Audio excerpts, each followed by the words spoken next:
ជំរាបសួរអ្នកទាំងអស់គ្នាពេលនេះយើងមកតាមដានរឿង One Piece បន្តទៀតមុននឹងចាប់ផ្ដើមសូមអ្នកទាំងអស់គ្នាជួយចុច like មួយរួចរាល់ហើយតើចាប់ផ្ដើមទាំងអស់គ្នានៅពេលនេះក្រុមរបស់ Luffy ធ្វើដំណើរទៅដល់តំបន់ Grand Line ហើយដើម្បីអាចចូលទៅ Grand Line បានពួកគេត្រូវធ្វើដំណើរឆ្លងកាត់ភ្នំមួយដែលមានឈ្មោះថា Reverse Mountain ប៉ុន្តែមុននឹងធ្វើដំណើរទៅកាន់ទីនោះពួកគេត្រូវការស្តុកស្បៀងអាហារបន្ថែមសិនទីប្រជុំជនដែលនៅជិតពួកគេបំផុតនៅពេលនោះមានទីតាំងនៅលើកោះមួយដែលគេហៅថា Lock Town អ្វីដែលធ្វើឲ្យ Luffy ចាប់អារម្មណ៍ខ្លាំងគឺ Lock Town ហ្នឹងគឺជាកន្លែងកំណើតរបស់ស្ដេចចៅសមុទ្រ Gold Roger ហើយក៏ជាកន្លែងដែលគេយកគាត់ទៅប្រហារជីវិតដែរទីក្រុងនោះធំខ្លាំងណាស់ហើយនៅពេលដែលពួកគេទៅដល់ពួកគេបានបំបែកគ្នាដើររកទិញសម្ភារៈប្រើប្រាស់រៀងៗខ្លួនចំណែក Luffy ខុសគេពេលទៅដល់ភ្លាមក៏រត់ទៅស្វែងរកមើលកន្លែងដែលគេប្រហារជីវិត Gold Roger ពេលនោះគាត់បានដើរទៅជួបជាមួយនឹងបរិយាម្នាក់ដែលជាមេកងម៉ារីននៅ Lock Town ហ្នឹងឈ្មោះ Captain Smoker ប៉ុន្តែ Luffy អត់ខ្វល់ថា Captain Smoker ហ្នឹងជានរណាទេគាត់គ្រាន់តែសុំសួរ Captain Smoker ថាកន្លែងដែលគេយកស្ដេចចោលសមុទ្រទៅប្រហារជីវិតនៅកន្លែងណាហើយ Captain Smoker ក៏មិនបានសួរអីពី Luffy ច្រើនដែរគ្រាន់តែប្រាប់ Luffy ឲ្យដើរតាមផ្សែងបរិយារបស់គាត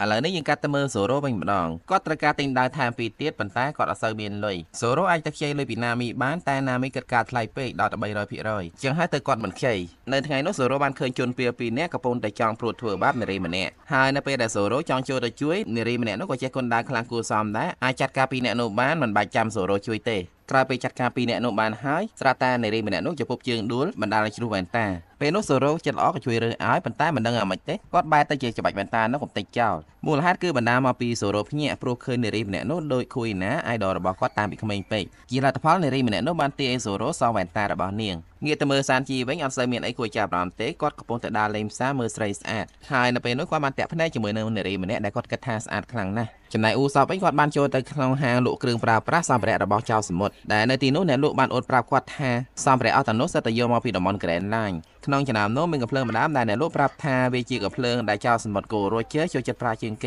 េកន្លែងទៅមើល Nami វិញនាងបានចូលទៅហាងលក់សម្លៀកបំពាក់មួយកន្លែងហើយនាងបានសុំលសម្លៀកបំពាក់គេអស់ចិត្តមួយហាងហើយតែនាងអត់ទិញទេឥឡូវយើងត្រឡប់ទៅមើល Luffy វិញម្ដងដែលពេលនេះគាត់កំពុងតែដើរវិញផ្លូវពេលទៅដល់កន្លែងមួយគាត់បានឃើញកន្លែងលក់ស្រាមួយឈ្មោះ Gold Roger ហើយក៏ដើរចូលទៅមើលនៅទីនោះ Luffy ឃើញតែអ៊ំចាស់ម្នាក់ដែលជាម្ចាស់ហាងនៅលើតុរបស់អ៊ំប្រុសនោះមានក្បាលខ្មោចធំមួយដែល Luffy ចាប់អារម្មណ៍ខ្លាំងណាស់ពេលនោះអ៊ំប្រុសម្ចាស់ហាងបានប្រាប់ Luffy ថាក្បាលនោះគឺជារបស់ចៅសមុទ្រដ៏ខ្លាំងម្នាក់ឈ្មោះ Killer Giant ប៉ុន្តែទោះបីជាគាត់ខ្លាំងយ៉ាងណាក៏មិនឈ្នះ Gold Roger ដែរថាស្នាមនៅលើក្បាលហ្នឹងគឺស្នាមដែល Gold Roger សម្រាប់គាត់ពេលនោះអ៊ំប្រុសម្ចាស់ហាងបាននិយាយទៅសារពី Gold Roger ប្រាប់ Luffy ច្រើនរឿងទៀតធ្វើ Luffy រំភើបចិត្តណាស់ហើយប្រាប់អ៊ំប្រុសនោះថាគាត់នឹងចូលទៅក្នុងតំបន់ Grand Line រកកំណត់ One Piece ឲ្យឃើញហើយធ្វើជាស្ដេចចៅសមុទ្រដោយ Gold Roger អញ្ចឹងភាពក្លាហានរបស់ Luffy បានធ្វើឲ្យអ៊ំប្រុសម្ចាស់ហាងមើលឃើញ Luffy ទៅជា Gold Roger ហើយគាត់ដូចជាមានអារម្មណ៍ជឿថា Luffy អាចធ្វើបានបន្ទាប់ពី Luffy ចេញពីហាងទៅបានមកស្ទុះ Captain Smoker ដែលជាមេកងម៉ារីនប្រចាំ Lock Town បានទៅដល់លោកអ៊ំម្ចាស់ហាងអត់ចូលចិត្ត Captain Smoker ទេដោយសារតែ Captain Smoker នឹងចាប់ចោលសមុទ្រអស់ពី Lock Town ធ្វើគាត់បាត់បង់ភ្ញៀវហើយត្រូវបិទហាង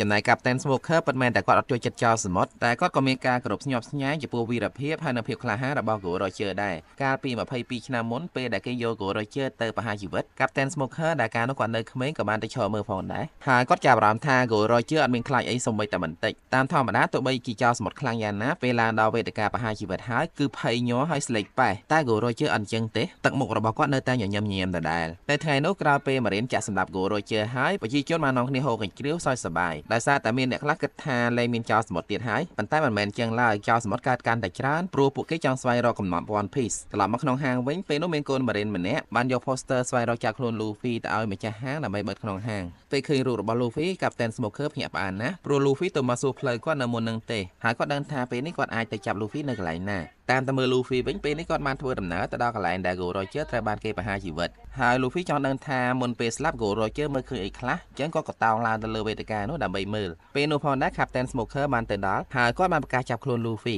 គាត់ប្រាប់ Luffy ទៀតថាបើសិនជាចង់ចូលទៅ Grand Line តើតា Luffy ឆ្លងកាត់គាត់សិននៅពេលដែលលឺអញ្ចឹង Luffy អត់មានជម្រើសទេមានតែប្រយុទ្ធគ្នាជាមួយ Captain Smoker ការប៉ះទង្គិចគ្នានៅពេលនោះ Luffy វាយអត់ឈ្នះ Captain Smoker ទេប៉ុន្តែមិនដឹងថា Luffy ប្រើក្បាច់ស្អីគាត់ទេដែលអាក្បាច់មួយហ្នឹងបានកវីក្បត់គាត់ហោះគេចចេញពីទីនោះបន្តមកសាច់រឿងបានកាត់ទៅមើល Zoro វិញនារីម្នាក់ដែលគាត់ធ្វើឲ្យខូចវ៉ែនតាបានទាគាត់ឲ្យសងវ៉ែនតាវិញហើយដោយសារតែ Zoro អត់មានលុយនាងក៏បាននាំគាត់ទៅធ្វើការដើម្បីកាត់អំណុលនារីម្នាក់នោះមានឈ្មោះថា Tatsuki ហើយនាងគឺជាម៉ារីនម្នាក់ដែលមានតំណែងខ្ពស់គួរសមដែរតែនៅក្រោមបង្គាប់ Captain Smoker ទេ ការងារដែលថាស៊ីគីឲ្យសូរ៉ូធ្វើនៅពេលនោះគឺការងារបោសសម្អាតអនាម័យអីហ្នឹងហើយសូរ៉ូក៏យល់ព្រមធ្វើអត់មានប្រកែកអីទេពេលគាត់បោះជួសទៅដល់បន្ទប់មួយគាត់បានឃើញថាស៊ីគីកំពុងតែបង្រៀនក្បាច់ដើរទៅកងបរិញ្ញាផ្សេងទៀតហើយថាស៊ីគីនឹងមើលទៅពិតជាដូចគួរឯណាខ្លាំងណាស់ពេលនោះស្រាប់តែមានកងបរិញ្ញា2នាក់ឃើញសូរ៉ូហើយដឹងថាសូរ៉ូនៅក្រុមជាមួយលូហ្វីក៏ចង់ចាប់គាត់ប៉ុន្តែសូរ៉ូបានវាយពួកគេស្លាប់ហើយគេចខ្លួនចេញពីទីនោះបាត់ទៅបន្ទាប់មកសូរ៉ូបានទៅហាងលក់ដាវដើម្បីរកទិញដាវថែម2ទៀតសូរ៉ូអត់សូវមានលុយទេអញ្ចឹងហើយទៅគាត់រកតែដាវណាដែលមានតម្លៃត្រឹមតែ 50,000 តែប៉ុណ្ណោះពេលនោះអ្នកលក់ដាវឃើញដាវសរបស់សូរ៉ូក៏ចាប់អារម្មណ៍ហើយសុំមើលពេលមើលហើយអ្នកលក់ម្នាក់នោះបានសុំទិញដាវរបស់សូរ៉ូក្នុងតម្លៃ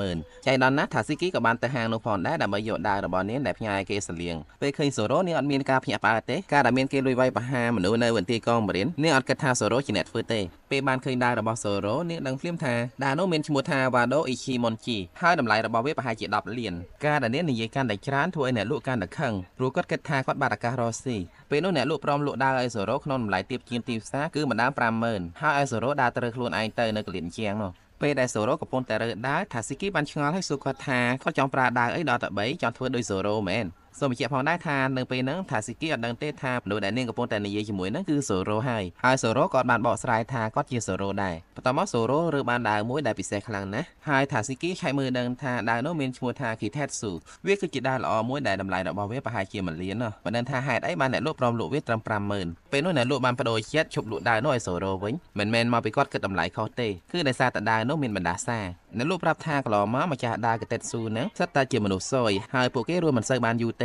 េប៉ុន្តែសូរ៉ូអត់បានគិតច្រើនទេក៏សម្រេចចិត្តទិញយកដាវមួយនោះបន្ទាប់មកគាត់ចង់ដឹងថាគាត់សយឬក៏ហេងគាត់ក៏បោះដាវនោះឡើងទៅខាងលើហើយលាដៃចាំទ្រវាពេលដាវនោះធ្លាក់ចុះមកវិញវាអត់បានកាត់ត្រូវដៃរបស់សូរ៉ូទេបានន័យថាសូរ៉ូហេងពេលឃើញអ្នកគុនដាវមានភាពក្លាហានអញ្ចឹងម្ចាស់ហាងបានរត់ទៅយកដាវល្អរបស់គាត់មួយទៀតមកឲ្យសូរ៉ូអត់គិតលុយទេហើយដាវ Kitetsu ដែលសូរ៉ូបានទិញមុនហ្នឹងក៏ហ្វ្រីឲ្យដែរពេលនេះសូរ៉ូមានដាវគ្រប់ចំនួន3វិញហើយសិតតែជាដាវល្អបន្ទាប់មកសូរ៉ូបានទៅជួបលូហ្វីនៅតាមផ្លូវហើយនៅពេលនោះពួកគេបានឃើញហេតុការណ៍មួយដែលនៅក្នុងនោះមានបរិសុទ្ធ5នាក់ទៅពាត់បរិសុទ្ធម្នាក់បន្តិចក្រោយមកបរិសុទ្ធម្នាក់ហ្នឹងបានបាញ់បរិសុទ្ធ4នាក់ឲ្យរបួសហើយដល់លែងបរិសុទ្ធម្នាក់ដែលក្មេងជាងគេឲ្យត្រឡប់ទៅវិញសូរ៉ូមើលស្គាល់ថាបរិសុទ្ធម្នាក់ហ្នឹងគឺជាអ្នកប្រមាញ់ចោលសមុទ្រឈ្មោះ Daddy the Father បន្ទាប់មកសាច់រឿងបានកាត់ទៅមើលអ៊ូសបដែលពេលនេះគាត់កំពុងតែទិញវ៉ែនតាអ្នកលក់ប្រាប់ថាវ៉ែនតានោះគឺជាវ៉ែនតាពិសេសមានតែមួយទេនៅក្នុងហាងពេលនោះអ៊ូសបសម្រាប់ចិត្តទិញហើយប៉ុន្តែនៅពេលដែលគាត់ដើរទៅយកលុយមានក្មេងស្រីម្នាក់បានមកទិញយកវ៉ែនតានោះកាត់អ៊ូសបពេលនោះអ៊ូសបបានតាមតវ៉ាជាមួយក្មេងស្រីនោះព្រោះគាត់ឃើញវ៉ែនតានឹងមុនពេលឆ្លុះចុះឆ្លាក្មេងស្រីនោះបានប្រាប់ថានាងស្គាល់មេកងម៉ារីនប្រចាំក្រុងនឹង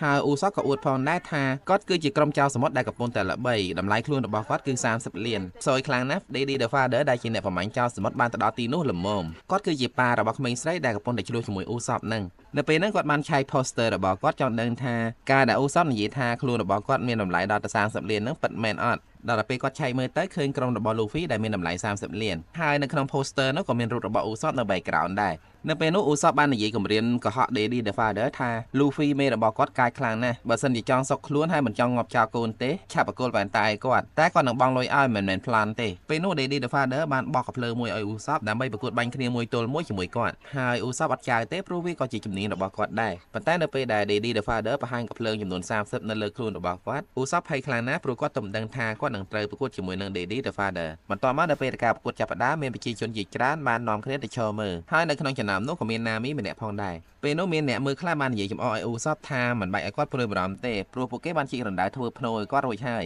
យលក្ខខណ្ឌនៃការប្រកួតពេលនោះងាយយល់ទេគឺពួកគេត្រូវដើរម្នាក់ដល់ចំហៀនហើយបាញ់ពេលនោះអ៊ូសបដឹងថាចាញ់ក៏បោកក្របបែកផ្សែងចង់រត់តែត្រូវបាន Daddy the Father បាញ់ឲ្យជ្រុះកំភ្លើងពីដៃអ្នកដែលទៅចូលរួមមើលការប្រកួតនៅលើកនោះសុទ្ធតែនិយាយថាអ៊ូសបគឺជាមនុស្សដែលកំសាកជាងគេបំផុតតាំងពីដើមមកពួកគេមិនដែលឃើញទេពេលនោះអ៊ូសបបានលុតជង្គង់វ៉ Daddy the Father កុំឲ្យសម្លាប់គាត់តែជួយមិនបានទេតាមច្បាប់នៃការប្រកួតអ្នកចាញ់ត្រូវតែស្លាប់នៅពេលនោះណាមីក៏ចូលទៅជួយគាត់ហើយពេលឮណាមីហៅឈ្មោះរបស់អ៊ូសប Daddy the Father សង្ស័យថាអ៊ូសបនឹងគឺជាកូនរបស់យ៉ាសបដែលនៅក្រុមជាមួយឆេងតទៅពេលគាត់សួរនាំទៅតាមពិតគឺអញ្ចឹងមែនពេលនោះ Daddy the Father បានយករឿងមួយដែលគាត់មិនដែលនិយាយប្រាប់នរណាគេទេមកប្រាប់អ៊ូសបគាត់ប្រាប់ថាកាលពីមុនគាត់ធ្លាប់ប្រកួតបាញ់កាភ្លើងជាមួយនឹងយ៉ាសបហើយនៅក្នុងការប្រកួតលើនោះគឺគាត់ជាអ្នកចាញ់ប៉ុន្តែនៅពេលនោះយ៉ាសបមិនបានសម្លាប់គាត់ទេដោយសារតែដឹងថាគាត់មានកូនស្រី ម្នាក់ត្រូវមើលថែចាប់តាមពីពេលនោះមក Daddy the Father គ្រប់យ៉ាសពខ្លាំងណាស់ព្រោះគាត់គឺជាអ្នកខ្លាំងអ្នកក្លាហានហើយមានចិត្តធម៌ទៀតពេលនោះឧសពយល់ពីគោលបំណងរបស់ Daddy the Father ដែលបានលើកយករឿងអាម៉ាស់ដែលគាត់ប្រកួតចាញ់មកនិយាយនៅពេលហ្នឹង Daddy the Father ចង់និយាយប្រាប់ឧសពថាប៉ារបស់ឧសពគឺជាអ្នកក្លាហានអញ្ចឹងឧសពត្រូវតែក្លាហានឲ្យបានដូចគាត់បន្ទាប់មកដើម្បីស្ដារកិត្តិយសឡើងវិញឧសពបានសុំឲ្យ Daddy the Father ផ្ដល់ឱកាសឲ្យគាត់បានប្រកួតម្ដងទៀតហើយ Daddy the Father ក៏បានយល់ព្រមដែលឲ្យឧសពប្រើអាវុធដែលគាត់ចូលចិត្តប្រើបាញ់រកត្រីនៅលើដំបូលផ្ទះមួយដែលនៅយ៉ាងឆ្ងាយហើយបើសិនជាឧសពបាញ់មិនត្រូវទេគាត់នឹងសម្លាប់ឧសពចោលនៅពេលនោះសំណាងខ្លាំងណាស់ដែលឧសពបាញ់ត្រូវហើយគាត់បានស្ដារកិត្តិយសភាពជាអ្នកក្លាហានរបស់គាត់បានមកវិញសម្រាប់រឿងនេះផងដែរខ្ញុំសូម ត្រឹមប៉ុណ្ណេះសិនសូមអរគុណអ្នកទាំងអស់គ្នាដែលបានតាមដានទស្សនារឿងនេះជាមួយខ្ញុំបើសិនជាយល់ថារឿងនេះល្អមើលសូមកុំភ្លេចជួយចុច like ហើយនិង comment ម្នាក់មួយផងព្រមជាមួយគ្នាសូមកុំភ្លេចសម្រាប់អ្នកដែលមិនទាន់បាន subscribe channel មនោចរណៃទេក៏សូមជួយ subscribe ម្នាក់មួយហើយជួយចុចរូបកណ្ដឹងនិងរើសយក all ផងសូមអរគុណម្ដងទៀតនិងសូមជូនពរសុខភាពល្អអនាគតបបររុងរឿង